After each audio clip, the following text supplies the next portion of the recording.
ఒక అబద్ధాన్ని 100 సార్లు చెప్పి నిజమని తిమ్మిని బమ్మిని చేసే ప్రయత్నం ఏదైతే చేసి మరి ఫేక్ ప్రాపగండాతో సఫలమైనరో ఎలక్షన్లలో దాని పరిపాలనలో కూడా ప్రయోగించే ప్రయత్నం చేస్తూ ఉన్నారు.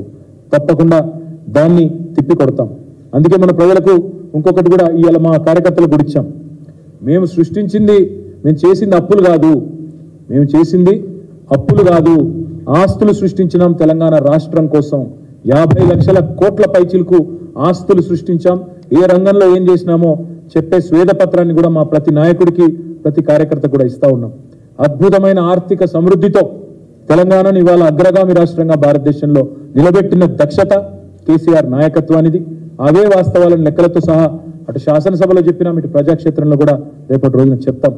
పారే నీళ్లు సాక్ష్యం, తాగే నీళ్లు సాక్ష్యం, పండిన పంటలు సాక్ష్యం, కరెంటు వెలుగులు సాక్ష్యం. ఇవన్నీ కళ్ళెదురుగా కనబడుతున్న వాస్తవాలు కాదని నేను ప్రజలను అడుగుతా ఉన్నాను.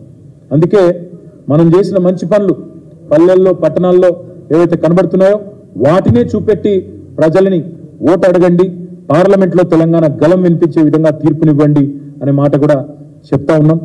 కాంగ్రెస్ చేసే గోబెల్స్ ప్రచారాన్ని తిప్పికొట్టి కాంగ్రెస్ ఇచ్చిన 420 హామీలను ప్రజల దృష్టికి కూడా తీసుకొని పోయే దిశగా మా కార్యకర్తల్ని నాయకుల్ని ప్రతి శాసనసభ నియోజకవర్గంలో కార్యకర్తల సమావేశాలు పెడతాం, ప్రతి మండలంలో కూడా పెడతాం, పార్లమెంట్ సన్నాహక సమావేశాలు పెట్టుకుంటాం. కేవలం పార్లమెంట్కే కాదు, రాబోయే రోజుల్లో వచ్చే పంచాయతీ ఎన్నికలకు, మున్సిపల్ ఎన్నికలకు, జిల్లా పరిషత్ ఎన్నికలకు అన్నిటికి కూడా కార్యకర్తలను సన్నద్ధులను చేస్తూ ముందుకు పోతాం.